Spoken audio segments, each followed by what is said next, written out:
Charging electric vehicles, a global perspective. Currently, charging electric vehicles, EVs, vary significantly between the United States and Europe. In the U.S., EV owners rely heavily on home charging stations, while Europe takes a more public infrastructure-focused approach. Why, in a world embracing electrification, are the methods of refueling EVs so different on either side of the Atlantic? The story begins with the rise of EVs. As electric cars became more popular in the 2000s, the need for charging infrastructure grew rapidly. In the United States, where homes with garages are common, automakers encouraged private charging setups. This meant most American EV owners could charge overnight and wake up to a full battery. In Europe, however, densely populated cities and limited private parking spaces made public charging stations the go-to solution. Governments heavily invested in an intricate network of fast chargers along highways and within urban centers. By 2023, Europe boasted over 500,000 public chargers, compared to approximately 140,000 in the U.S. So which system is better? Advocates of the U.S. model highlight its convenience. Plugging in at home is as easy as charging your smartphone.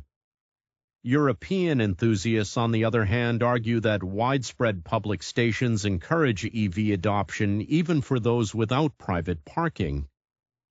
Additionally, Europe's charging networks often utilize standardized plugs and payment systems, while the U.S. is still sorting out compatibility issues between brands like Tesla and others. But what about speed? This is where the debate heats up. In Europe, ultra-fast chargers can juice up an EV in as little as 20 minutes.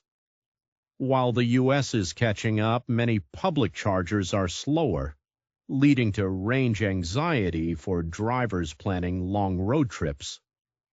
Imagine pulling into a station, grabbing a coffee, and still waiting another 40 minutes for enough charge to continue your journey.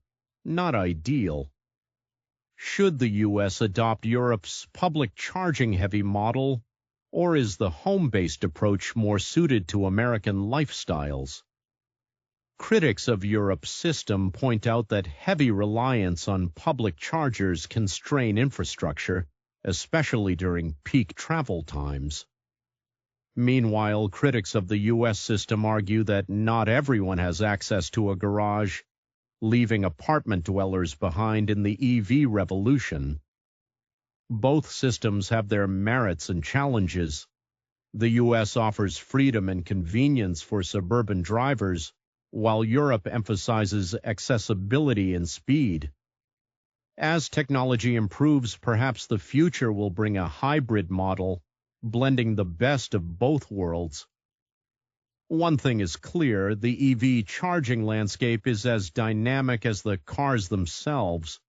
Whether you prefer charging at home or plugging in at a sleek public station, both continents are driving toward the same goal: a cleaner, greener future.